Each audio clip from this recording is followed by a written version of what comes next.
Hi, everybody. Welcome in. We'll get started in just a minute here. Let folks get connected to audio and settled. Welcome. Okay. Should we kick it off, Erin? Welcome, everybody. This is the fourth of an ongoing and lovely series of partner workshops associated with FEMA's implementation process related to the Oregon NFIP biological opinion. And that's a mouthful, let me tell you. Thank you all for being here today. It's Friday afternoon. It's a windy and sunny day, so a shout out to my friends in fire affected communities from last fall. I know this is a stressful time for those of us who were part of that in September and see fire weather coming again. So for everybody, thanks so much for being with us here today and taking the time. We know this has been a pretty drawn out process and it's been a while since you've heard from us. And we appreciate having you here with us today and sort of kicking off a month or so here of being able to have some time to hear your feedback on the work we've done over the last couple months. My name is Sarah O'Brien. I'm with BiOp Partnership, and we're kind of, circus master and facilitator for this process. As many of you I know have been part of former conversations or earlier conversations and have gotten to know us over time. I want to ask folks that are part of the interagency team leading this effort to briefly introduce themselves and say hi to the crowd, starting with Erin Cooper from FEMA. Erin, please go ahead. Thanks, Sarah. Hi, everybody. Happy Friday afternoon. Like Sarah said, this is a conversation after many other conversations that we've had in the past year, and I see several familiar faces looking in the participants list today. So thanks for coming and being part of the conversation yet again. I know it's been a lot of, there's been a lot of meetings, a lot of different strategies discussed over the past year as we've gone through this, and we really appreciate all the input that's gotten us to this point. I think that collectively we've maintained a strong stakeholder group to help us really get to this conservation approach that we're trying to develop through this guidance. So thanks for participating, and we look forward to your feedback. Thanks, Erin. Kate, do you want to say hi to the crowd out there in TV land? Sure. I am Kate Wells. I work for the National Marine Fisheries Service. I'm currently the acting branch chief for the Willamette branch, and I've been working with FEMA to provide some technical input on the formulation of the NFIP implementation plan. Thanks, Kate. And Celinda Dare, are you able to say hi as well from DLCD? Yep. Thanks, Sarah. So I'm Celinda Dare. I'm the State National Flood Insurance Program Coordinator. I work with DLCD, and I've been engaged with this process to help provide the state planning context and perspective as possible and support local communities as we continue with this engagement process. Thanks, everybody. So that's kind of our core team of folks today that'll be available to help respond to questions and share information with you today. Erin and I are going to kind of lead the presentation portion here, and we'll tell you a little bit about opportunities for engagement too. My colleague Zach Hughes with Salus Resources and Emily Irish and I are supporting this agency team. And if folks have any technical issues or immediate information needs, Emily will be kind of helping with the logistics side of our operation here today. And I know that you're used to seeing emails and so forth come from her as well. We've got a big group today, and so I think if we had the luxury of having an in-person meeting, we'd send you all out pretty quickly to breakout groups. We found that doesn't work real well for this kind of conversation, so we'll be providing a little bit of a set of alternatives for sharing feedback here today. But for the course of this meeting, chat is your friend, and I want to really encourage folks, and I'll mention this a couple times throughout the meeting. As you have comments, questions, issues that come up, please do feel free to add them to the chat function. We have a registration list, but we don't have an attendance list, other than if folks would go ahead and please just quickly type your name and community, organization, affiliation, whatever into the chat function. Then we'll know that you know how to use the chat function and you'll be in the habit. And then also we'll have a record of who's in the room, because we'll be sharing that chat box out. No, we won't be sharing it. We'll be saving it and using it as part of our meeting notes. So here's our agenda for the day. We're going to do a real quick review from the last couple of meetings. Erin's going to get us started with that in a second. We mentioned this in our last email, but we've had a lot of background conversations over the last year, and it looks like there's a lot of folks who have been part of those. So we're not going to go back to the original intent of the biological opinion in any depth or much of the history of this process. The folks who know it would be bored, and the folks who don't know it, it still wouldn't be enough. So we're going to do a pretty quick review. We pointed you to frequently asked questions and an overview document for those who might need a little debrief or a refresher on the history of this process. Please do feel free to revisit that. We'll step into a little bit more detail on FEMA's proposed draft implementation approach that's been crafted through your input in these agency team conversations. We'll present that. You will have seen that we shared some materials in advance of the meeting, first about a week ago, and then more recently kind of an update specifically to this registration list yesterday. We recognize not everybody will have had the time to go through that in detail, but that's what we'll be asking for your feedback on. So we'll talk you through that in some detail today, take any questions via chat, and then talk about other opportunities for engagement. So when you come out of here, we should have a shared understanding of the proposed approach, where it is so far. It's a draft. You should know where it comes from, and you will if you've been part of these conversations in the past, see a lot of familiar ground. We'll have your initial feedback, and you'll know how to weigh in the future. So just a quick preview on that, just so you don't wonder while we're presenting. We've got a couple different routes for feedback. As I mentioned, you can use the chat function today. I'm going to beat that one into the ground here. We have put together a virtual flip chart similar to what we've used in the past at our website at OregonNFIP.org. We're going to ask for your first round of comments on that by April 30th, but then we'll leave it open for a while we have some conversations after that as well. We have a sort of opportunity to mail comments to the email address that we've shared with you in the past, especially if you want to do some kind of more detailed written comment letter. And then we'll have May office hours that will give folks an opportunity to hear the feedback that we got in this first round of comments, our responses so far, and any additional Q&A. So we'll tell you a little bit more about all that as we go.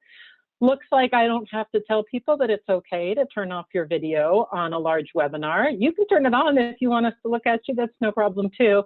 But it's a big group, so obviously if you want to take a little break from looking good on the screen, that's fine too. Use chat, please use it. We'll be recording this webinar. We're recording it now. We'll post it on our website. And we will save the chat separately and add those comments to a catalog of feedback, a database that we've been compiling all along, and those will be kind of summarized and responded to in our final implementation planning documents. Okay, that was a lot of intro. Erin, do you want to take us over to a quick review of what's happened over the last few months here? Sure.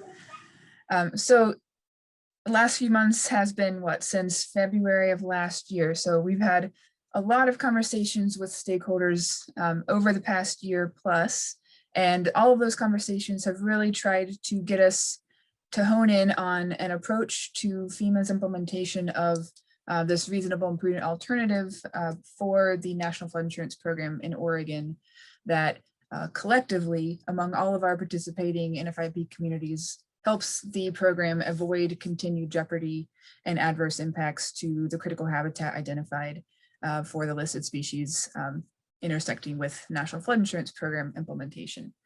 And we are trying to do that in a way that falls within FEMA's authorities, and that is FEMA's authorities under the National Flood Insurance Act, the overall administration of the National Flood Insurance Program under FEMA's agency authorities, and also as well as those granted to us as the region in implementing this program.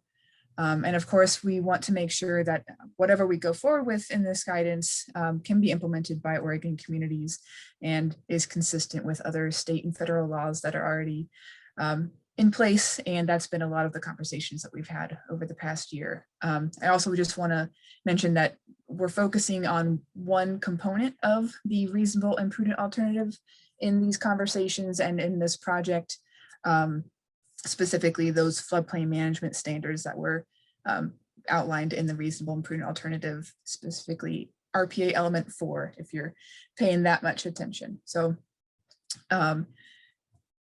given that understanding, and again, many of you have already heard some of this background. For those of you that are new, hopefully that's a good overview, and you can check out our project website for more specifics and for some recordings of our past meetings. So the overall intent of this implementation really gets at 3 primary floodplain functions that are impacted or that are associated with development in the floodplain, the special flood hazard area.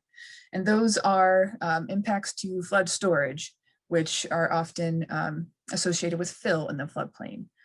Impacts to water quality, which are influenced by additional impervious surface in the floodplain, and also riparian vegetation. So loss of that riparian vegetation influences riparian habitat benefits that are essential for these listed species.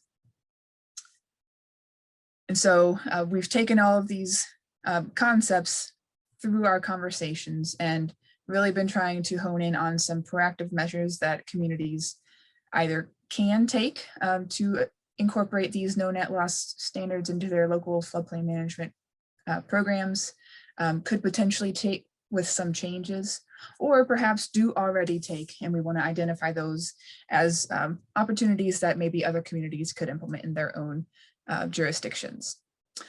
We've also been trying to identify specific pathways to help communities demonstrate consistency with this guidance that we're putting together. So we know not all communities are alike, and we want to make sure that these pathways address the different issues and different structures of communities' floodplain management programs.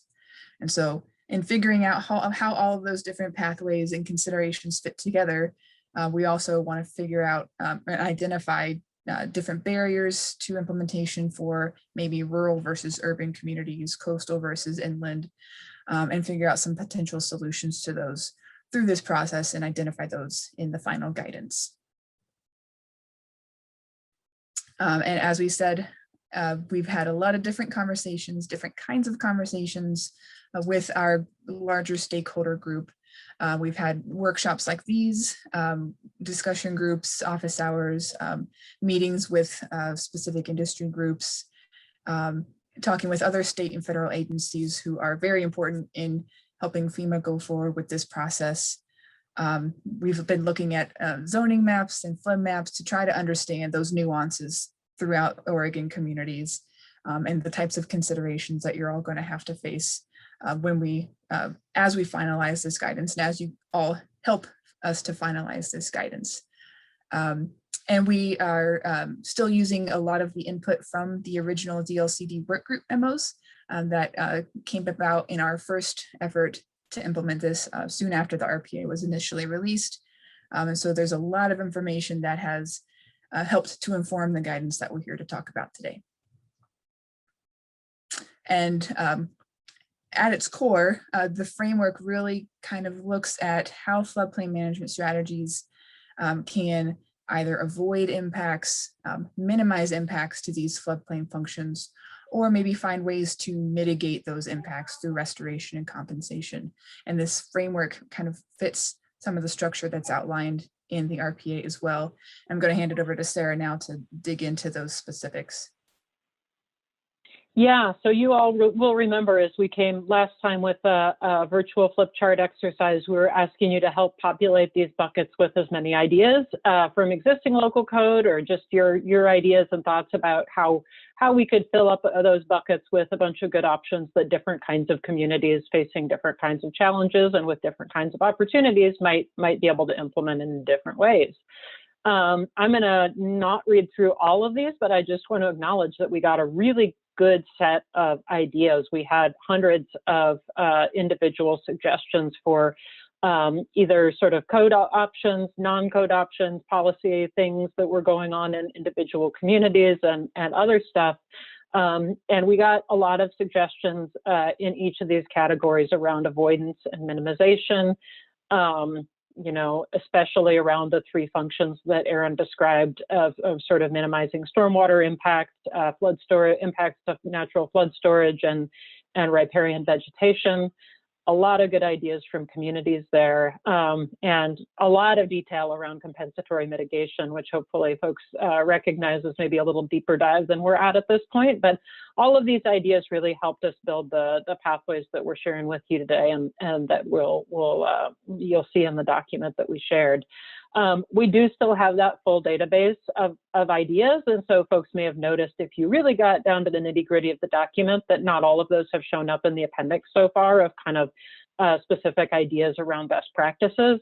We will share those back. We'll share a collection of those back. It just requires a little bit more tidying up than we had time for this version. So it does make for a pretty nice sort of glossary of approaches. And I want to flag, which we've talked about before too, folks had a ton of really helpful ideas about actions that could be taken at the state or federal agency level that would really help make this whole thing easier on individual local governments or NFIP communities, whether local or tribal governments that are expecting to be involved in implementation of this approach, and to remind us that sometimes when things happen at a broader scale, it's actually easier to make it work. So we certainly have heard around opportunities for FEMA to provide streamlining or coordination among different arms of their work. That greater guidance would be needed on compensatory mitigation, and that folks are likely to need a lot of support around money, technical assistance, mapping, and so forth to implement some of the options we've outlined here. And we really tried to highlight those to the extent we've been able in the current document to say, hey, this is something that could happen, but X, Y, and Z state or federal actions would be needed to probably really make it work well for communities. Those of you who have been with us on this ride will remember that we had kind of that local options part that I was just describing, and then we had this kind of concept of different paths or pathways that people could walk down. And we had the sense last time we were here with the big group that maybe there's a need to figure out how these crosswalk, that if somebody's going to do a model ordinance approach or a kind of a checklist of ordinance changes or existing ordinances or a community plan, or if there's a project level analysis option, that we need to figure out how to crosswalk the way somebody is demonstrating consistency with FEMA's eventual guidance with the specific actions FEMA would want them to be taking. So that is kind of something that's been in the pot stewing along with the interagency team's work over the last couple of months here, and I'll describe that in a little bit more detail in a second here. We got a lot of great feedback that I kind of put under the additional learning umbrella here that's been really important, and we just always start with this kind of information and context as the interagency team has been working on kind of crafting out a set of pathways for folks here. Hearing from communities that we need both specificity and flexibility. Nobody wants to bring me a rock game, but nobody wants to be fit into a straitjacket that works for some other community. So there's that balance between having enough specificity and options, and also knowing that folks from different kinds of communities may need different routes in front of them. That we've heard many times that a lot of communities are already partway there, and that we need to make sure we're reflecting the policy and restoration and other work that NFIP communities have already been doing, and make sure that counts, make sure that it's addressed, and make sure that it's thoughtfully worked into whatever we're asking in the way of changes. There are a couple other things here that folks have heard before, especially around limitations potentially from the ballot measures 37 and 49. I really want to highlight some of the end of this here is we've heard many times, and we really are taking this seriously and keeping it in mind in everything that we do. Communities juggle a lot of competing land use priorities, and whether that's other natural hazards or high value ag and forest lands, or the strong need for affordable housing in many communities, or industrial land base. We know that it's really hard, and this is not the only thing on the plate of local planners in trying to figure out where and how communities might grow in the future. And we also know rezoning's hard, and that also it's hard to fit something into a code that's going to really change any kind of outcome that might have been determined through a zoning process. So we're really trying our best to make this fit, and we want to recognize that y'all probably have some feedback on how well we've hit that mark or not, and we're really eager to hear that. So now we're going to talk about the proposed approach that we shared in the document, and Erin's going to start us off with kind of how we've gotten from where this conversation late last fall and early winter, and what we're offering you here in the form of this working draft document today. Thanks, Sarah. As Sarah alluded to, we've had a slight change in the format, shifting more to this pathways approach, but it's all still built on the same content and the same input that we've been receiving throughout this process. What we're sharing now today is a working draft of this guidance, and we're still wide open to feedback and suggested changes on that. And as we work through this drafting this guidance, we're still continuing our in-depth interagency discussions. These are kind of on mechanics of implementation, not just on this guidance that we're developing, but broadly on how the guidance will be enforced, and how FEMA is addressing the broader components of the reasonable and prudent alternative. So these different elements of the RPA that are more internal to FEMA's responsibilities, as opposed to the floodplain management strategies that we rely on our communities to support the administration of. And so as we kind of wrap this guidance development up later this year, probably in late summer or so, that's the time when we're going to be handing that document off to our NEPA team. That's going to probably consist of folks both regionally and with our FEMA headquarters staff to review that, review the document through the NEPA process. And that will be kind of a separate effort in moving this guidance along. So I just wanted to make sure that that was clear, but that is the plan going forward once we have this guidance more polished. And that's the point at which the interagency team goes to the beach and drinks margaritas for a while, right, Erin? Something like that. Do you want to do this one, or do you want me to take over now? I can't remember what we landed on. I can run us through until we get to the pathways. Cool, go for it. So this slight change in format, as I said, is kind of a shift from our original a la carte menu of options idea that kind of outlined the 3 buckets, and you would look at what options you could choose from each of the buckets to make up your larger structure for these ESA compliance components. We figured out pretty early on that that was going to be really complex and really hard to kind of narrow down and provide guidance for to each of the communities. And so we sort of shifted to this pathways approach and recognized that still the minimization and compensation actions that really make up the crux, the core of these pathways and this no net loss standard that we're trying to reach, start at where avoidance can happen and where avoidance isn't necessarily in the community's best interest. How can the community shift to a minimization and compensation or mitigation approach in their pathway? And so our current approach looks more like this set of pathways and some off-ramps that we're trying to hone the specifics on a little bit more, instead of that a la carte menu that we started out with. And so I think, yeah, this is just again, a reminder slide, Erin. I'll take it from you. I just want to remind people what we're trying to achieve with the pathways that we outlined in the document and that we're going to overview. And I know this is getting into the point where this is probably like, this is the core of the stuff. You can comment on whatever you want, but this is the core of stuff where we're really trying to get feedback from folks, and specifically keeping in mind this intention of trying to hit a bar where at the programmatic level, FEMA knows that the NFIP program is creating no net loss of these 3 floodplain functions from new development in the SFHA, special flood hazard area, that Erin described before. That's the bar that we're trying to reach here, and that these are sort of the instruments that we're brainstorming and sharing with you and asking your feedback on that we think can be used to achieve that. So if you've taken a look at the document, there's some kind of nerdy looking pathways, some little figures, box and arrow diagrams, and they all kind of take this form.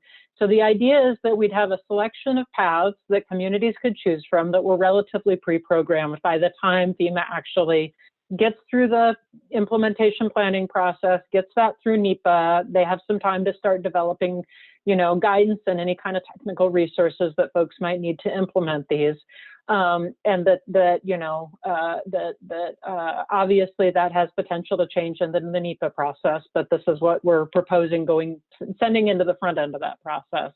That there's a concise set of pathways that are relatively pre-programmed that folks could kind of step through, and also a set of off-ramps. We've heard from communities that really have geographical constraints, in particular around limited development potential outside of their special flood hazard area, that give them a unique situation, or other kind of unique stuff going on at the community level that may just not need one of these pre-programmed approach, but needs to have some kind of an off-ramp. And that was clearly identified as a possibility in the original biological opinion document.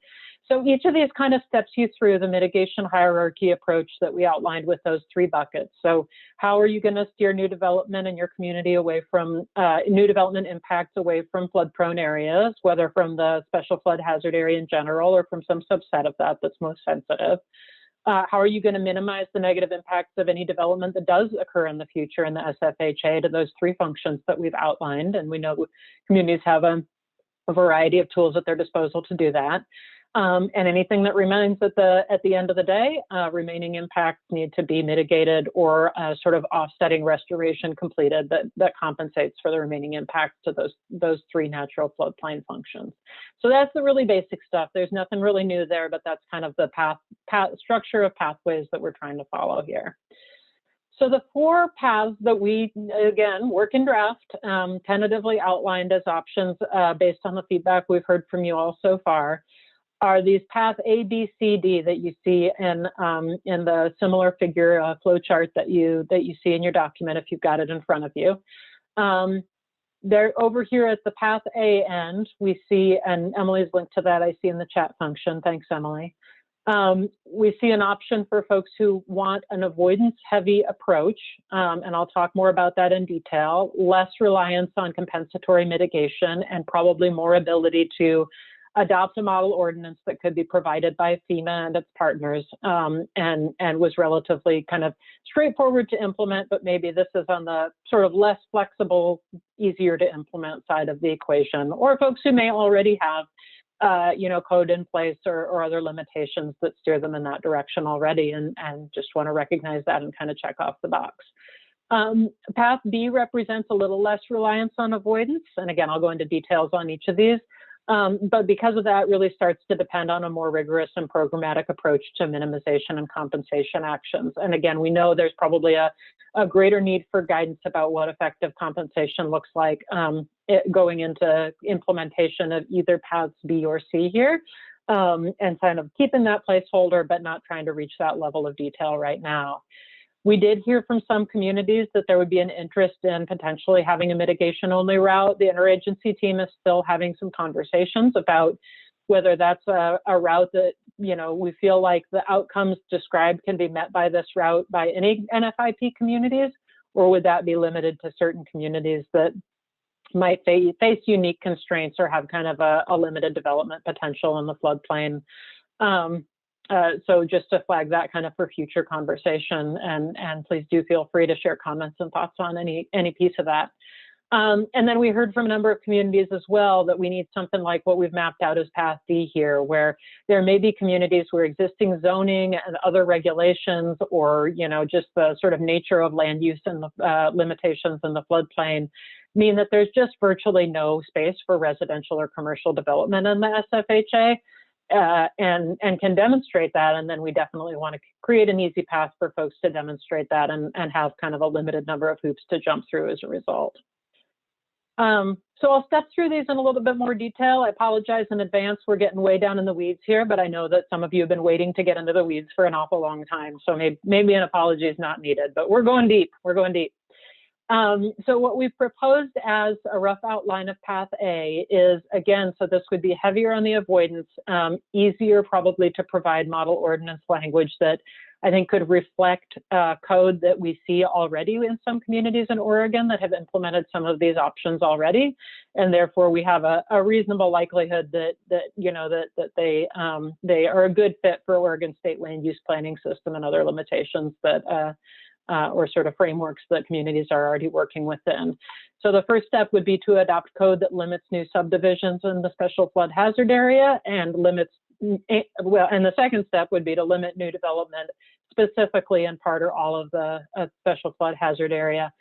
We've heard from a number of folks that that first step of not platting out new subdivisions in the SFHA that would create SFHA only lots is really critical to the ability of communities to steer growth away from these areas that once it's platted, it's really hard to tell folks that they can't develop in these areas. So we don't want a ton of new lots being created that don't have any option left on them, but to build in the SFHA. And then we have 3 ideas, again, pulled from kind of existing community codes and feedback that we got through our stakeholder process about how to fit that in with some of the constraints around Measure 3749 and some of the other just pragmatic and economic constraints that some of our communities face. One option would be to just prohibit new development in the SFHA where there is a buildable area that exists outside the floodplain, and where there isn't a buildable area outside the floodplain, limit density to 1 unit. So we're just trying to steer our growth as much as possible away from that area. Another option that we thought of, and again, looking for feedback on all of these, I know that at least one community in Oregon has already effectively implemented a no rise requirement for development throughout the SFHA that seems to be effectively steering development away from those areas where possible, and that they use something called a minimum assured development area to ensure that that allows folks to have some beneficial use of the property if they do happen to have a lot that's entirely in the special flood hazard area or doesn't have a buildable space outside of the special flood hazard area. And then the third option that you know we've tentatively identified here is just prohibiting development in one of the highest impact areas, and we kind of float 10-year floodplain as an area where you know there's a pretty strong public safety nexus here, at least in probably a significant number of communities. And it may make sense to just say we're going to limit our avoidance to a smaller area.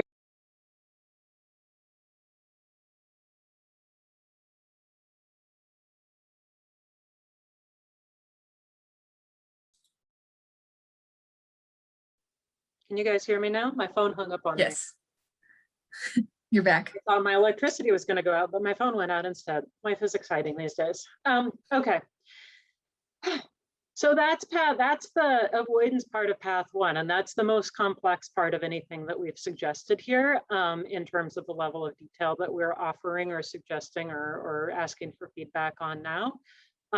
That's an area, as I said, where we feel like we probably can pull from existing code and offer some pretty easy model ordinance language if this is the approach that ends up moving forward. Some of the rest of these, more work is needed.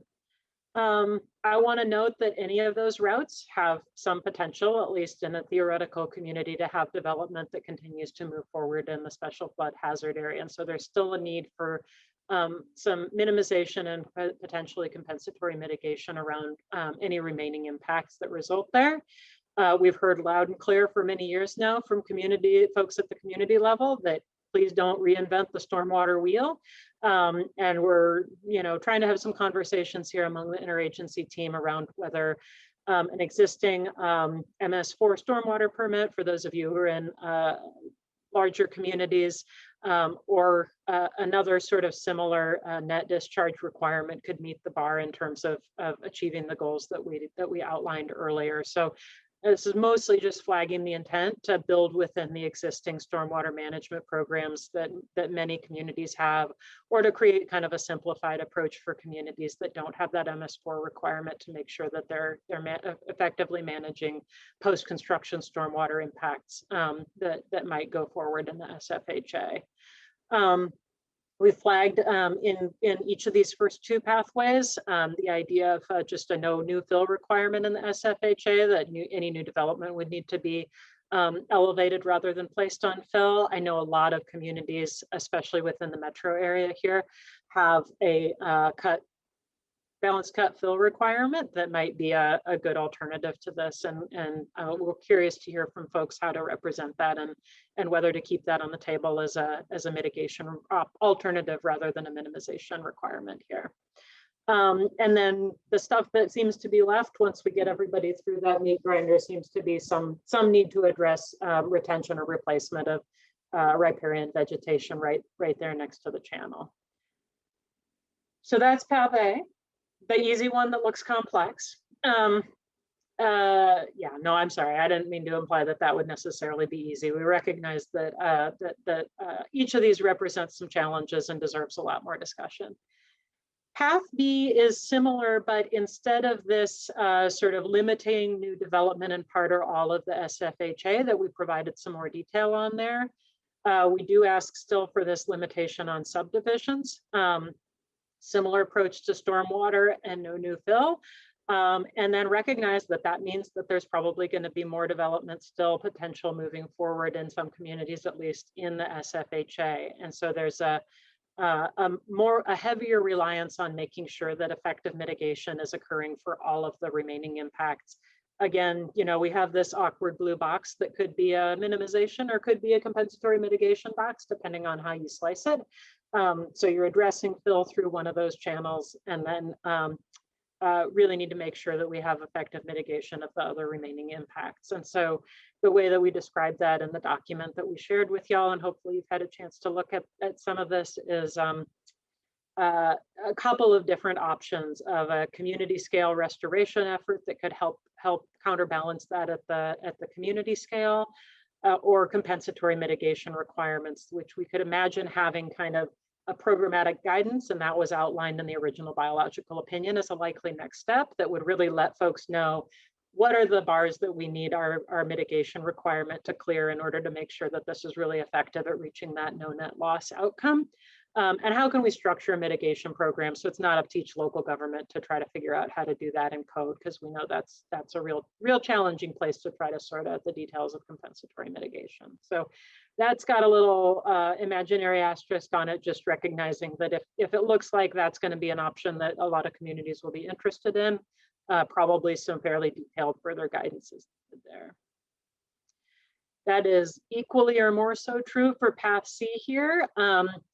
We're trying to think how to talk about avoidance and minimization. If there are communities that are interested in a mitigation only route, we want to sort of point them to that table of sort of best practices around avoidance and minimization, and would really appreciate folks' help in building out that table in the future as well. And make sure we've got a good set of things there.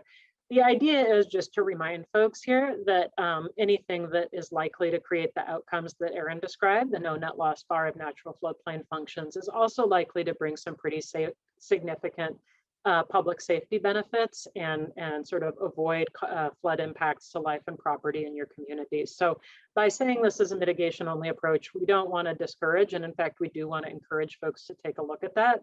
A lot of those for CRS, community rating service system participating communities come with CRS points as well. And so, you know, we just encourage folks to have a look at that and see if there's something that's a good fit for the community.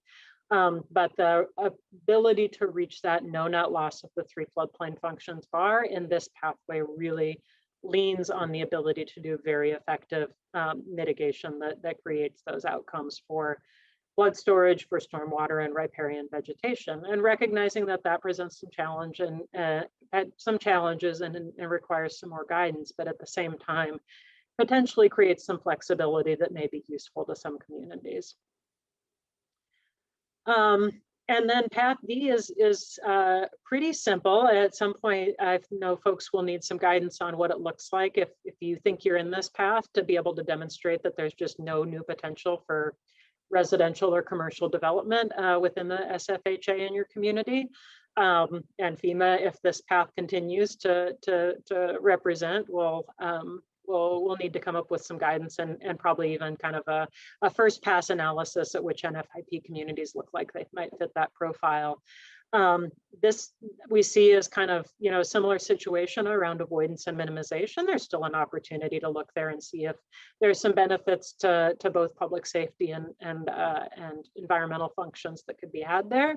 But even a little lighter take on mitigation, because effectively the assumption would be very little development would move forward. Anything that did would probably be redevelopment or some kind of weird infrastructure project that might not have another endangered species nexus. It starts to look pretty limited, the number of impacts that you would expect to the SFHA functions that we've talked about in the SFHA. And so the little lower bar there, but just still a recognition that if stuff's kind of sneaking through the cracks at some point, because it doesn't look quite like new residential or commercial development, there might still need to be a kind of mitigation safety there. So that's a whole lot of that, right? And if you had a chance to read, then hopefully it's a little easier to listen to. And if not, you can go home and read afterwards and see if it makes sense to you or not. As we work through these at the core team, the interagency team level, we recognized, as we mentioned, there might be a need for some additional off-ramps. And we're really interested in particular in hearing from communities that might be reading through this stuff and thinking, I don't see a path here I can take for X, Y, and Z reasons. We can say there's an off-ramp, but I think this conversation will be more helpful if we say, these are the kinds of off-ramps we think we need. Here's the kind of review process that FEMA needs to have in place, and have some ability to sort of anticipate what kinds of an exception process people might be needing. See if we can work that into the pathways in a way that makes sure that most people can go through a pre-programmed path, but also have a better understanding of what kinds of off-ramps we might need here. Some of the ideas that we've flagged so far in our conversation here is just some communities may want to work together on more of a watershed approach. There may be a potential to sort of better balance development that way and think about where to put it that really seems smart from a flood management perspective. We recognize that there might be communities that have a lot of land zoned for development in the SFHA, or a lot of the land that they do have zoned for development may be in the SFHA. If communities choose to go through some kind of a rezoning process, we haven't really tried to put that in a simple, easy flow chart. We know it's a big deal. And so it may be that if there are communities that say they want to choose, to go through a rezoning process, they may need some extra time and support. And we want to make sure that there's an off-ramp, because we know that could be both a challenging process, but also a really impactful one from both an ecological and a public safety perspective, could be really beneficial in the long run. We've heard from a couple of communities that, gosh, we'd really like to have even more of a ground level up support. We have another idea. We don't like your code. We want to do something different. And we really want that to come from the community level and have the buy-in in our own community that comes from having a homegrown approach. We want to make sure that if we think folks are going to want to go down that path or off that ramp, that there's a clear process and we know what that looks like, and it doesn't turn into a game of bring me a rock, because that's everybody's least favorite thing. And we've also known, and folks have flagged this a couple times, there's an opportunity to intersect with the community rating system here, and to make sure that for communities that do participate in that system, we want to incentivize it. We want to really fit those puzzle pieces together to the extent possible. We also recognize not all Oregon NFIP communities are participating or want to participate in that, and it's not binding. So I think there may be a need at some point, if folks tell us that actually there's a lot of interest in CRS communities, to be able to knit this a little bit more closely between your BiOp conversation and your CRS conversation. Maybe we can work together to come up with kind of a minimum set of CRS actions that could meet the standard that Erin outlined there. And I think just a little bit more work. We've been poring over that manual, but I think we might need some help to think through what would make sense. So I'm almost done talking for a little while here, and we'll start asking you to please put your questions and comments in the chat function. To the extent you're willing to, please do share those with everybody so they can be part of the record and everybody can see them go by. A lot of folks have mentioned, and we've heard loud and clear, and FEMA knows this by heart, there's going to be, whatever this lands like, whether it looks like those 4 pathways or not, there's going to be a lot of needs for additional guidance, technical assistance, money, resources, careful looking at how to leverage existing policies and programs and so forth. And we've got a good catalog of the specific kinds of support that folks have flagged so far. And as I mentioned previously, some of those actions that might need to be taken at the state and federal level, but we want to keep hearing those and make sure that as FEMA goes into their NEPA process, they have a pretty comprehensive list of things that they will need at the other end of that process to deal with.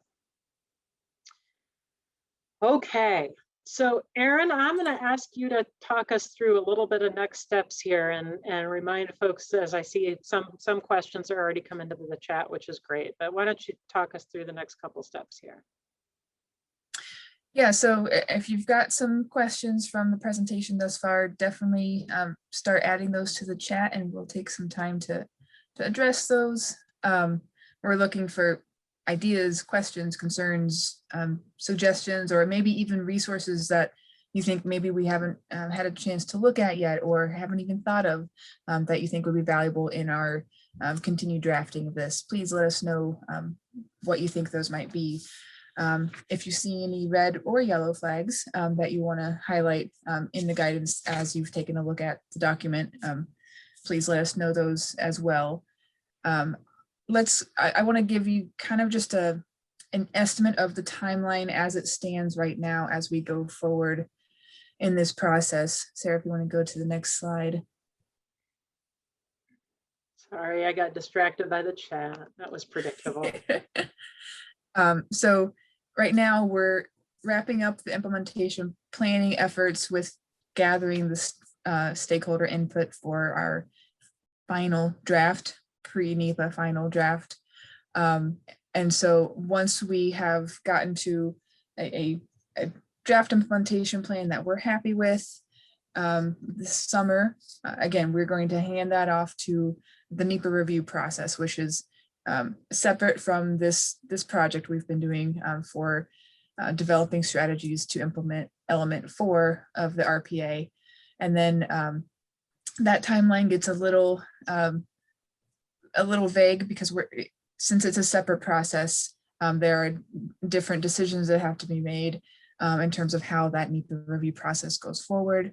But once that is done, we expect to have a guidance document that we can go forward with and begin to implement. And that beginning of implementation means that FEMA will have a structure in place for working with communities and with stakeholders to ensure that everybody's prepared for what's expected of them at the time of implementation. And then there will be timelines associated with that. So once we have a guidance document to proceed with, there will be other technical materials to aid in that process, and also a timeline from which we then expect communities to have some new structure in place. It won't be an overnight thing. We understand that there's a lot of work that goes into even minor code changes in the adoption process and all that. So the earliest that we've been saying is 2023, but there's a plus mark there for allowing for that estimation to shift based on how the NEPA review process goes. And so again, definitely start filling up the chat with some questions for today. Visit our project webpage, OregonNFIP.org, to use our virtual flip chart to provide some additional comments after today. We expect that to be open for several weeks. So through the end of this month, we want to make sure we have initial comments as substantive as possible before April 30th, so that that input can inform how we go forward with office hours that we hope to offer in May. We haven't set those dates yet, but we plan to do that fairly soon. And then we'll kind of see how things go with those office hours conversations. And then expect to kind of use that input to wrap up this guidance drafting phase. Also, I forgot to mention the email address that you saw on the last slide, FEMA ESA comments. I think that's what it is. It's a very long email address. We will send we'll send the details on all these routes out to both everybody who was registered and to the broader NFIP ESA listserv, just to make sure everybody's got this information. So we'll send you links in the whole deal. Right. And so I forgot we added a final date on here. So we will expect all final comments from this phase of the feedback process by the end of May. So end of May, meaning last Friday before Memorial Day. And then that will, we'll incorporate those into our next phase of the drafting. Yeah, thanks, Sarah. And just a reminder, just to clarify, that end of April date was if folks can really aim to get some initial comments to us by the end of April, that allows us to share that and ask for additional feedback and thinking in those office hours conversations. But we'll leave that window open through the end of May and recognize that there may be folks who want to include a couple rounds of comments or have a couple cracks at that. Okay, thank you so much, Erin. I think we have a quick poll here before we dive into questions. Emily, can you help us get that launched? We noticed that a little bit over 100 people registered today, and we realized that maybe one office hours conversation might not be enough. So we're asking here, are you planning to attend one of those office hours conversations?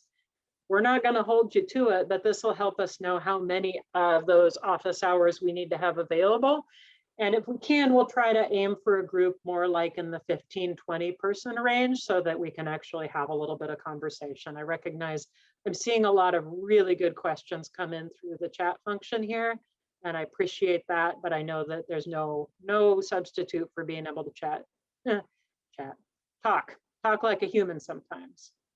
So we'll give that just a few more seconds, but thanks for filling that out. I think we have a core group of followers that we'll definitely plan to see for office hours in May.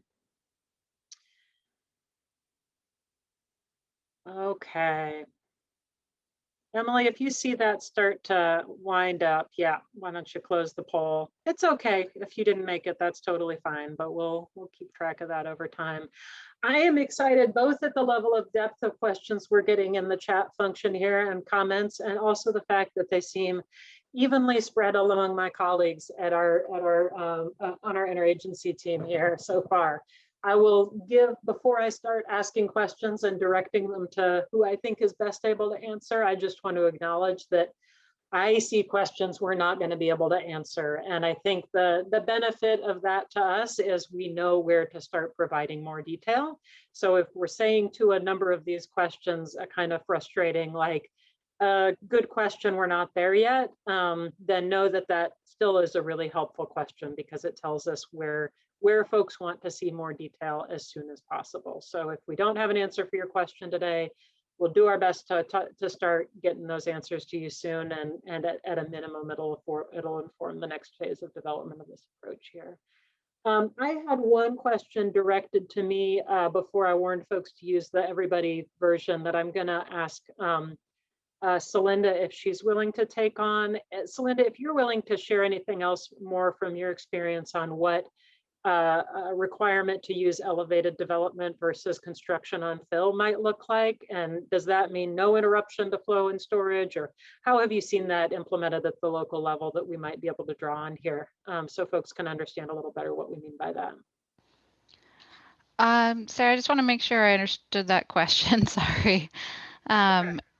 Could you restate that? You said the difference between elevated on fill versus elevated like post piles that allows for flow through.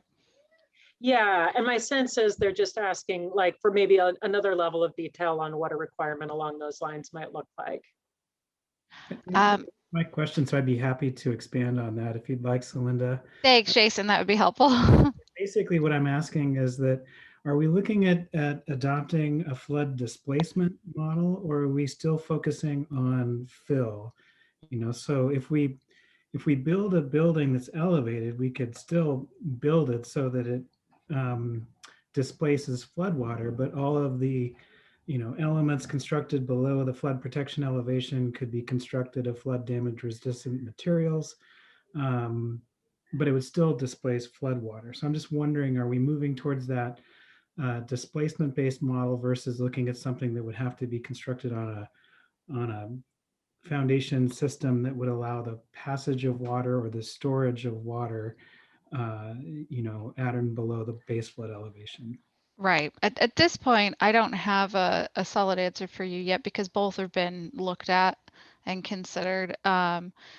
Getting back to the functions it's trying to provide protection of, there is some want to avoid displacement from a habitat kind of perspective versus the life safety. It, obviously if flow can go through underwards and people are safe above it. So there's kind of different considerations from the habitat versus from the flood safety perspective. I don't have a clear that we've landed on a solid answer to that yet. Sarah or Aaron, I know we've talked about both, but we haven't gotten to that level of guidance yet. We'd love to hear concerns or preferences around either one of those. We definitely haven't hit that level of detail yet, but recognize that it's important. And so if folks have a strong preference in either one of those directions or advice on how best to craft some language that meets the goal and is implementable, then especially if you've already got some of that, that would be great. But we don't have a good answer for that. I agree, Celinda, yet so far. Yeah, one of the key things to keep in mind is while we've looked at the pathways at a broad level, we haven't gotten down to the detail of ordinance model language yet. And so because of that, there's going to be a lot of the details that we don't have an answer to yet in that regard, at least while we've still been looking at the viability of the pathways and approaches and off-ramps. Yeah, and I know it's hard for folks to evaluate some of those without this level of detail, and you know, this kind of question really helps us steer things in the right direction. But until FEMA goes through their NEPA process, there's a limit to how detailed some of these pathways can get. Sarah Bruce asked a little bit more. Celinda, if I can ask you to chime back in again, or Aaron, actually, either one.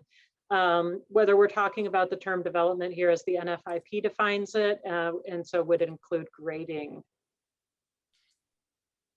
Yeah, I think all of these conversations use the term development in the NFIP context. Man-made change to improved or unimproved real estate with all of those, the components of the definition, mining, dredging, filling, etc. And then, of course, keep in mind, there's some clarification when we're talking about the definition of development in this situation that was included in errata to the RPA that clarifies how development pertains to water-dependent uses in agriculture and silviculture practices. Yep, that's definitely something we've gotten some questions and feedback on in the past. Celinda, anything to add to that at all? Nope, I think Aaron covered it. Okay, question from Sarah Absher. What's and Kate, I may call on you first for this one, or Aaron, whichever one of you makes it to the button first. What's the relationship interface between the SFHA and the critical habitat map? And I think, Sarah, correct me if I'm wrong, but I think what you're asking here is, would these actions apply throughout the SFHA or just in SFHA in designated critical habitat for the listed species that are covered from the biological opinion? So all of the SFHA or SFHA within critical habitat boundaries? Sarah, tell me if I'm wrong. No, you're right. Basically, we're looking for that line. Where's the line? Is it the outer boundary of the SFHA? And this question is probably not a surprise to Aaron. But I still don't understand the relationship between the two maps and where these regulatory protocols through element 4 will apply. We're assuming it would be all of the SFHA, and that's basically what I'm hearing through the presentation today, because we're not talking about the critical habitat maps at all. So I would love that clarification. Thank you. Kate, can you help us at all with that? Or sorry, Aaron, you unmuted first, I think. I was just going to say that I think it's important that we definitely provide some clarifying language to that. Generally, our discussions are about the extent of the SFHA, because if you're looking at impacts from a watershed perspective, even if you're in the SFHA and it's your water quality impacts may enter into that critical habitat that might not necessarily be designated within a larger extent of the SFHA. But I'll just caveat with that saying that we should make sure to clarify that in our final guidance. So thank you for asking that question, Sarah. Yeah, thanks for flagging that, Sarah. Kate, and anything to add to that before I go to the next question? I don't think so. We've talked about recently the need to clarify that and what both of those maps actually look like and the differences between them. So I think the answer is we're working on it. Yeah. Great, thank you guys. Amanda Ferguson, for Path A, have you had conversations with DLCD? Another good one for you, Celinda, about lining up with House Bill 2001 and whether we need to do a little minding around that. We haven't talked, we've heard that feedback and we haven't gotten to that level of detail so far in conversations I've been a part of, but Celinda, can you at least help us think through how that conversation might look? Yeah, so we're aware that in anything where it would say kind of limit to one per se, that would still have to really, it would be difficult in a lot of senses, any areas impacted by 2001 and the other House bills, to necessarily limit it all the way. There'd still be some allowances potentially around duplexes or around accessory dwellings, et cetera. So basically the assurance or where the concept I'm working under, we've been working under so far, is that whatever produced would align with all of the relevant state laws and policies in effect at the time. And with some of that guidance and rules around 2001 just being finalized recently, we're still digging into the details of what that would look like. Thank you, Celinda. That's great. Keep your mic on, Celinda, they're coming for you. Sarah, I'm sure I had another question about whether the limitation on subdivision within the SFHA would apply to partitions as well. And that one is over my head. Celinda, I'm hoping you can help whether limited land division through a partition process would still be allowed. I don't know the answer to that one because it's a matter of whether it's, you know, a partition of land versus a subdivision where development is actually going to be occurring at the same time, is one thing that under the CFRs and the NFIP has never been, I guess, whether it's all land use divisions versus, or all land divisions versus a subdivision versus a partition.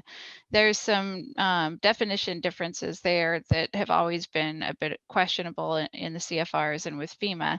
So through this process, it's been talked about as subdivisions so far, but I haven't heard the final answer from FEMA on that yet about whether it would apply to partitions when it was literally just dividing two lots of land, but no other development activity was proposed yet. So that's something that they'll need to get an answer for going forward still.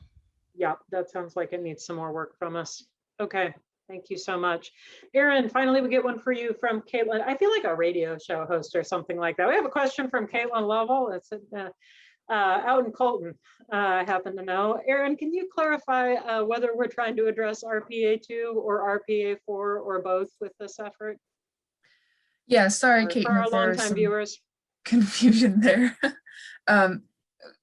RPA2, of course, is the interim measures that were outlined in the RPA, and a lot of those were designed to be built upon by the elements of RPA4. And so since we are going forward with our implementation planning in a process that essentially is one phase rather than an interim phase and a final phase, we're kind of where we can pulling any guidance of the RPA2 interim measures that fall into the same floodplain management standards that are addressed in RPA4 into the same process. So essentially RPA4 is the crux of the floodplain management standards that are addressed in the RPA and that are being addressed in this guidance planning. I hope that answers that. Caitlin, feel free to chime in if we missed it there, but. Nope, that was great, thank you. Okay, great, thanks. Toby Lewis has a question about whether there's a maximum distance from a waterway that these paths would apply to. I think we may have partially addressed that in responding to Sarah's question, but he's remembering the riparian buffer zone that was in the original RPA as part of the interim measures, but doesn't see that in the proposed implementation plan. So a little clarification around if a community's got a really wide SFHA, is there a point at which we say that impacts to the SFHA are probably not actually affecting endangered species. Celinda, you unmuted fast. Why don't you start us off? Well, under the avoidance pathway, when we look at, model language, etc. There are some communities that do in Oregon, but a very limited few that do use kind of buffers or things, but that hasn't been put forward as it would have to be a requirement in the avoidance section that there has to be a buffer. So I believe, my understanding is there's flexibility to look at whether a buffer is appropriate based on the physical characteristics of the floodplain for that community. But since we haven't dove into actually developing the model code for the avoidance path yet, that's the best answer I have at this time. Erin or FEMA probably might be the best to answer beyond that. I think that is as good of an answer as we can provide right now, that yeah, details about something like the riparian buffer zone would be included, I think, in the model ordinance that we have yet to develop. Yeah, I mean, I just want to recognize that portion of the biological opinion was fairly controversial to start with. And I think to some extent, the reason that remains high level is just that we are specifically looking for feedback about how we can achieve that goal of no net loss of impacts to riparian vegetation. Obviously, that's not that, I would assume that would not be, that particular requirement would not be through the SFHA, but I know communities that do have veg replacement or retention requirements apply them to a very different set of areas. And so that's an area where personally, as kind of a code nerd, I would love to see folks share kind of how their communities approach that in a way that's worked well, but really aiming to keep, whatever native vegetation we can along the edge of the stream there, I think is the primary goal. We all define that differently. Jeremy Rogers had a question about whether an analysis can or will be done to show how much developable land would be impacted or taken off the table if these pathways were currently implemented. I want to say in passing that I think it depends a lot on who takes what pathway, so it's a little complex to think about that, but I know it's something that's come up a lot. And so Linda, I wonder if you can comment a little bit on the tension that Jeremy's describing between housing supply policies and the pathways we've outlined here. So one of the exercises that the group did go through was looking at the communities that fall under the realm of the BiOp and exploring basically doing some like test sampling of, all right, are there, looking at a wide variety of size and types of communities, looking at their zoning and land use distribution, and looking at what impacts, pathways A through D would have on those communities' development without getting to the details of the model code level yet. That data I don't think is available yet, but that's something that DLCD is, supported being able to look at. I know one of the FEMA's concerns, as Sarah said, was until we know kind of how many communities are interested in what, it's hard to put out something that shows what the impact would be for every community for every pathway. But the intent to look at it and try to provide that type of data, I think, is there. Erin, I guess that falls back to FEMA to verify. Yeah, go ahead, Erin. Yeah, I mean, we're doing some analysis as part of this guidance development effort, looking at a buildable land analysis. So I think, yeah, it remains to be seen how FEMA's going to answer that.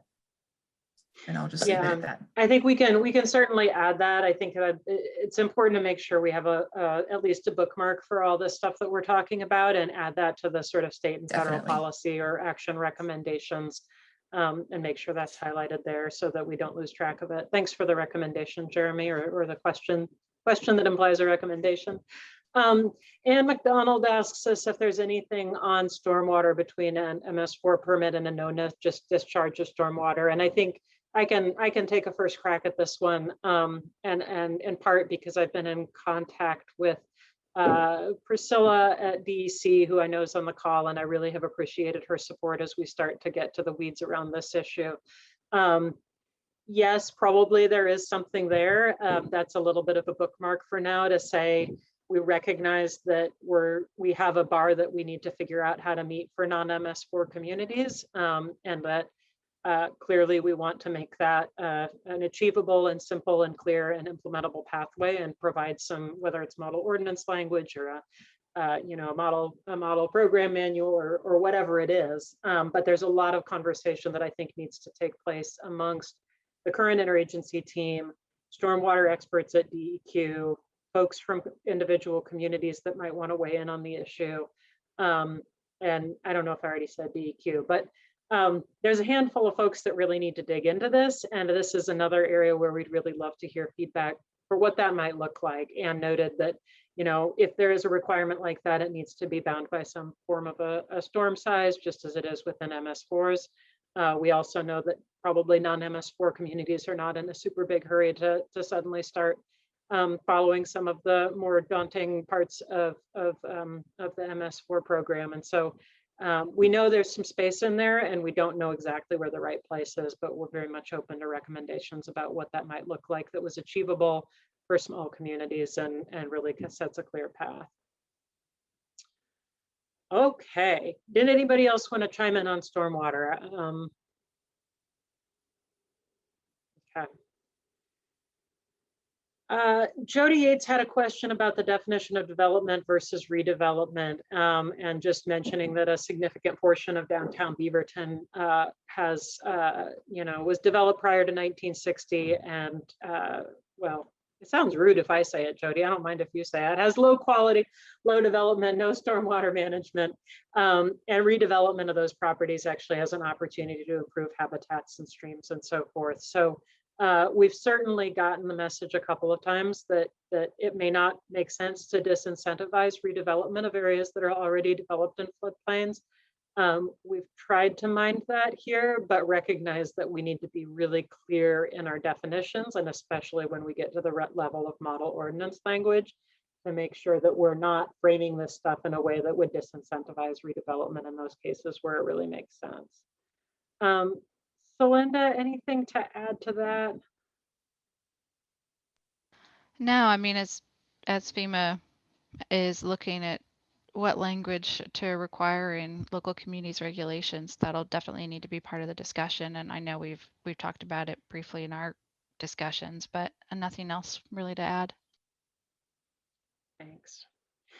Amanda asks whether this work has taken into consideration the new TMDL for Mercury that DEQ just released. I believe that's specific to the Willamette and requirements for stormwater management for non-MS4 communities. I will only share that Priscilla and I broached that topic and didn't get to the point of reaching conclusions, just given how new some of that is. Priscilla, if you'd like me to stop talking about you, or if you'd like to chime in, then please feel free to chime in. But we had flagged the issue and just haven't made it further than that. Priscilla had to hop onto another call, Sarah. I don't think. Okay, thank you. I haven't made it that far down in the messages yet. Thank you for keeping track, Emily. Oh, and then Ann did add that that's specific to the Willamette Valley. So yeah, I know that's been a contentious topic. I know many non-MS4 communities have their eye on that. And possibly something will emerge out of that we could use as a model if folks have to implement that in the Willamette Valley. Does it give us a pathway or at least a hint at what might also be achievable for folks out of the Willamette Valley, recognizing that that is not the same thing. Caitlin was asking if it does turn out that being, complying with an MS4 permit turns out that you're also consistent with the BiOp guidance, does that distinguish between phase 1 and phase 2 communities? There was a crosswalk done in the DLCD process that showed a difference, but it should be updated with the new phase 2 and forthcoming phase 1 permits to see how much closer. That actually was an action item we set for ourselves in a conversation amongst some of the agency folks earlier today, was being able to come back in our conversations, in particular with Kate, you and your colleagues at NOAA Fisheries, to say, here's what we see in RPA4, here's what we see in these permits, starting with the DLCD version, work group version of those crosswalks makes a ton of sense. And being able to dive into whether there's a difference there, that additional action might be needed for somebody who's under the phase 2 general permit. We just have not gotten to that level of detail yet. Sorry, Caitlin. Kate, anything else to add in there? I don't think so. I think you captured it correctly. That we're still trying to iron out what that looks like, and working on a crosswalk of what those MS4 communities are able to achieve in terms of conservation that we would anticipate for stormwater management. It is a good next step that we're working on, that we need to develop. So the stormwater management aspect of things is still very much in the works, and we do need to have an interagency meeting to hash it out some more. So. Thanks, Kate. Lindsay King asks, we have a lot of development proposed and existing that's extremely close to waterways, but the SFHA mapping doesn't match. And I know folks may also have some even kind of above where the SFHA map is mapped in a waterway. So how would this impact the proposals? Erin, I think that's a jurisdictional question for you. Yeah, I mean, we would, once we start implementing this guidance, we want to look at the maps at that time to see if anything had changed. But of course, that's the tricky thing about the SFHA maps, because they're not always super up to date, and that's an unfortunate part of the NFIP. However, we want to just be cognizant of the floodplain function impacts within the SFHA as much as possible. And then if the community is concerned about impacts that are potentially outside of the SFHA, but maybe there's still critical habitat there, the community can determine the best path forward for making sure that ESA considerations and ESA compliance requirements of the community itself are still met. But yeah, okay. You bring up a good point, Lindsay. Okay. Erin, I hate to push you harder on that, but I just want to sum up and see if I heard it right. I think I heard you say that SFHA, mapping is inherently flawed. However, FEMA's jurisdictional authority to ask people to do things as a condition of participation in this program is limited to the mapped boundaries of the SFHA on firms. Is that correct? Right, yes, but ESA compliance is not directly tied to compliance with and participation in the NFIP. Right. Impacts on listed species directly, but not through the NFIP. Fair enough. Mm-hmm.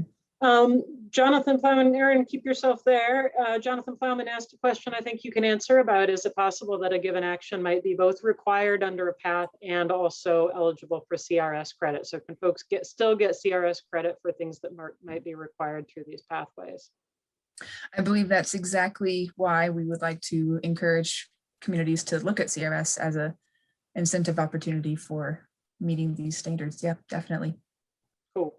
And then Molly has a question for you too, Erin, and Molly's always really good at noting when I've gotten out of my depth and started to wander into dangerous territory. So thanks for the opportunity to correct something silly I might have said.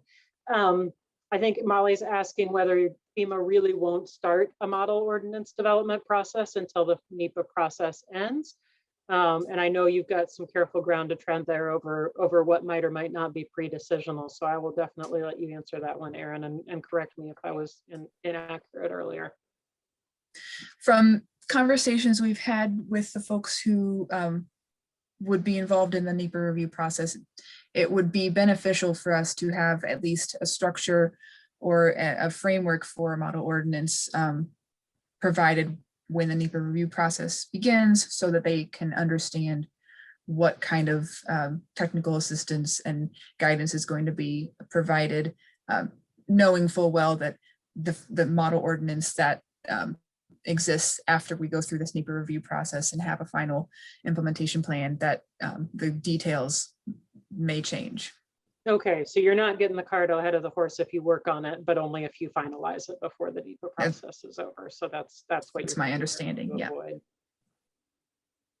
Okay, Melissa Ahrens has a question on the 10-year floodplain, and so Linda, I'll probably point this one to you because I know we've had a lot of conversation about what's that subset of the SFHA that we could see as kind of a core area of action. But that folks would have mapped, and they don't have it mapped yet. So can you tell us a little bit about what might be needed if we did ask communities to take a specific action? Yeah, so To the there's 10-year a floodplain? there's a BiOp pilot project being funded through the risk map team to explore the cost and effort to map different flood intervals. The current flood maps obviously don't show on the PDF or electronic format boundaries or lines around for 10-year or other return intervals. In some cases, depending on the age of the modeling, that data may exist. It just might not be shown on the maps, but it's actually in the hydraulic model. And so it's a matter of pulling that out and representing it. In other cases with older modeling or with unnumbered zone A's, that data may not exist yet and would have to be recreated. So there's definitely some limitations around what can be done in a community based on what actual data is available for in the modeling and in the mapping.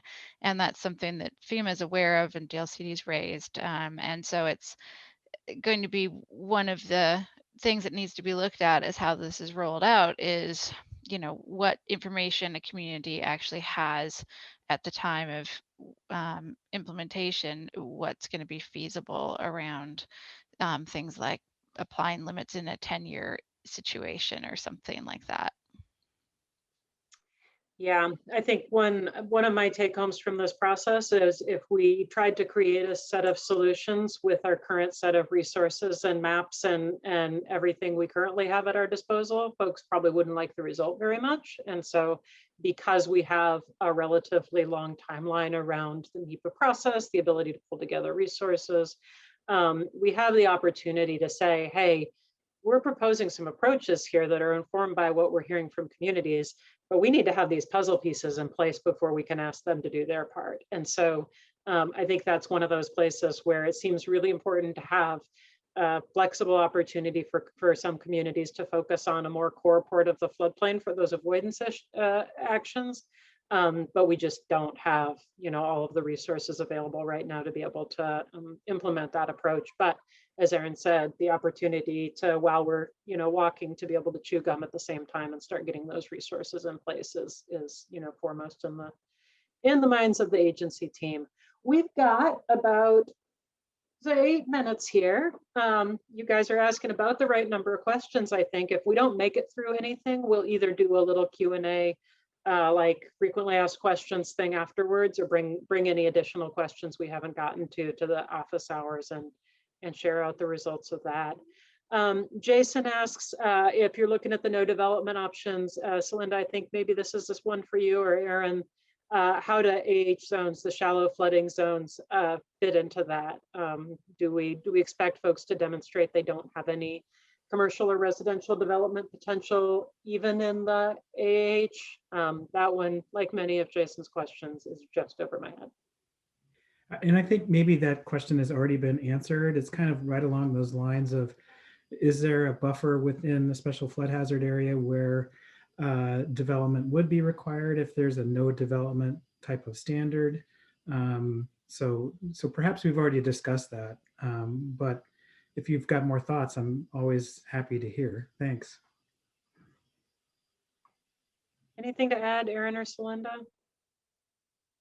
I think you bring a good point, Jason. That's one of those questions that we haven't fully dug into yet, but it's definitely something that we need to clarify in the guidance. Yeah. Okay, thanks. Molly's got a question. I keep saying some of the pathways might be more appropriate for certain jurisdictions, and I suspect Molly's right that jurisdictions would like to hear us say that it's up to them to choose the appropriate pathway and not up to FEMA or anyone else. Certainly not up to me to decide which of those pathways is most appropriate. Erin, can you confirm that the intent here is for communities to choose a pathway that fits their needs and not for somebody else to decide? Yeah, and the guidance, the resources, like technical assistance resources that we intend to develop are going to be aimed at assisting communities in building that case. And then, of course, FEMA's regular community assistance process will ensure that they're making a choice that makes sense for their community's characteristics. It's community's choice. If there's a limitation, then we'll like with the path D, then we'll provide some framework to help analyze, sort of whether that path is an opportunity for a community or not. And there's support available through the usual channels. Caitlin's offering to buy me a margarita, and then Molly says, will the model ordinance include the 4 different pathways? So 4 different model ordinances. I can tell you how I've imagined that, and then Celinda or Erin might be able to tell me if I'm barking up the wrong tree. It strikes me that path A has stuff that would be fairly easy to fit into a model ordinance, and you could probably easily provide alternative structures for that. As you head towards the right-hand side of that figure, then it starts to be stuff like mitigation that might not fit so well within a model ordinance, or maybe there's a model ordinance sort of driving the mitigation, but then maybe there's a guidance document or some kind of framework for additional detail there. So my understanding of our conversation so far is any place that we can, we'd want to provide some alternative model ordinance language for each of those steps, but there may be stuff that is a little hard to do that for. Linda, what do you think about that? I should have let you answer that one, sorry. No, I think that's a fine answer. I mean, there's pathway D, or the choose your own box. It's hard to know what would be along with that if somebody takes an off ramp kind of thing. An option where the community is showing that they have such limited development capacity already within a floodplain that they're kind of taking that option out. There probably isn't a model ordinance associated with that. At least that's been my thought. So for a couple of the options, definitely option A, and then B and C, we haven't really defined yet. FEMA hasn't indicated what level of how that would work under the NFIP with how much would need to be into regulation versus how much would be in guidance provided. So that hasn't really been explored fully for those other 2 options. And there may be an option that doesn't have a model ordinance if it is a based on our situation, there isn't enough developable land within the floodplain to warrant X, Y, and Z. So that's my thoughts. Thanks, Celinda.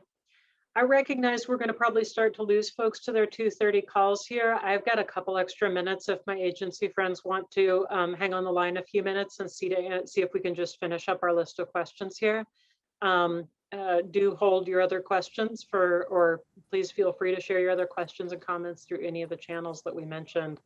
And we will, shortly after the meeting here, share out those links and materials to make sure that you can access them as soon as you like, the deadlines and so forth. So we'll come back to that, but I just wanted to mention that for folks that may need to drop off the line.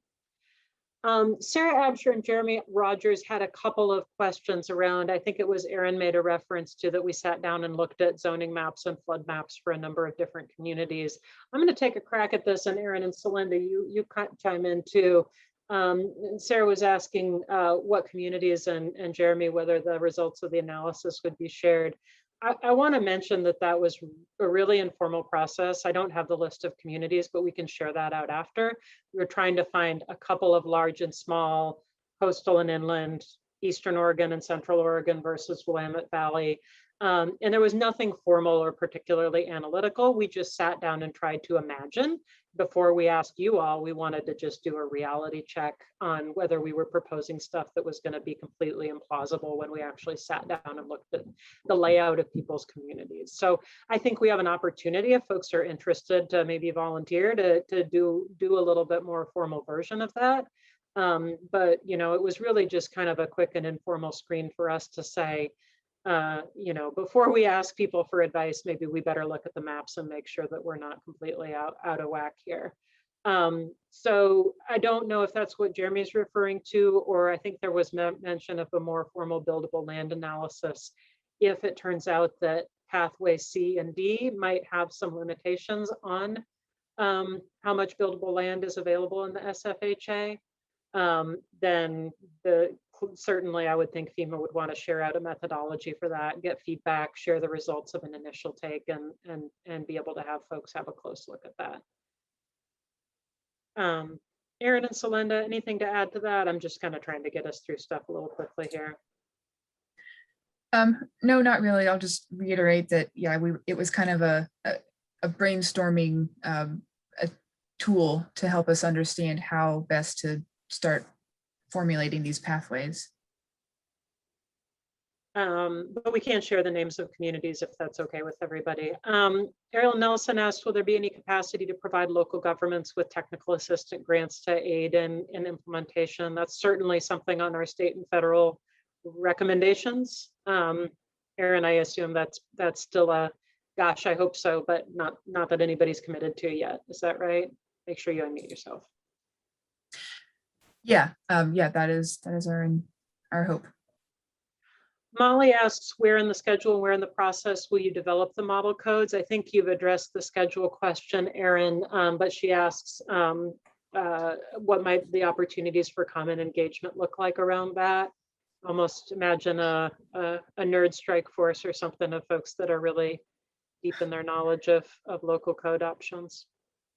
Yeah, I mean, I imagine the public comment process that's part of the NEPA review would be at least an opportunity to look at what's developed at that stage. And then, I mean, that's probably the most appropriate opportunity for comment and engagement. Well, this is Celinda. I mean, DLCD's preference and approach typically with model ordinance language would be to try to engage communities, you know, at the point that there is a model fleshed out a little bit more, which I understand it can't be finalized going into NEPA, but to be sure that obviously the DLCD and state agencies, et cetera, would need to be involved in review for alignment with state planning rules, et cetera. But then we typically in the floodplain program in Oregon have tried to engage local communities to get some feedback on the model ordinance as it's developed, as well, just to get kind of cumulative best practice knowledges and take advantage of all the great code writers we have out there in our communities. So that's DLCD's preference, though. I can't commit to that because this is FEMA's process. Thanks for that clarification, Celinda. That makes sense. You're much more familiar with that process than I am. Okay, friends, the more we answer, the more they come. So I think we may be hitting a point where we have to call it here. We will make sure to collect the remainder of questions and comments here and make sure that we find a way to get some response to folks in writing and or in the next set of conversations around office areas. So office hours. So my brain is broken. I would guess Erin and Celinda and Kate are also running on fumes here, and you all are probably getting tired of listening to us talk. So let's call it a wrap here, folks. Please do stay tuned in. Keep your eye out for emails. Let us know via any of those channels if you have not only recommendations around content, but also recommendations around process. We're really trying to get a robust set of feedback here and to leave that window open long enough and to allow enough channels that we can really make that a reality for folks. So apologies for folks that asked questions we didn't get to, and we'll circle back as soon as we can. And thanks for your active participation. It's been great hanging out with folks that care about this stuff and want to talk about it. It's been real fun, and we appreciate the feedback. So thanks, and have a great afternoon and a great weekend. Be careful out there, everybody. Thank you all. Thank you.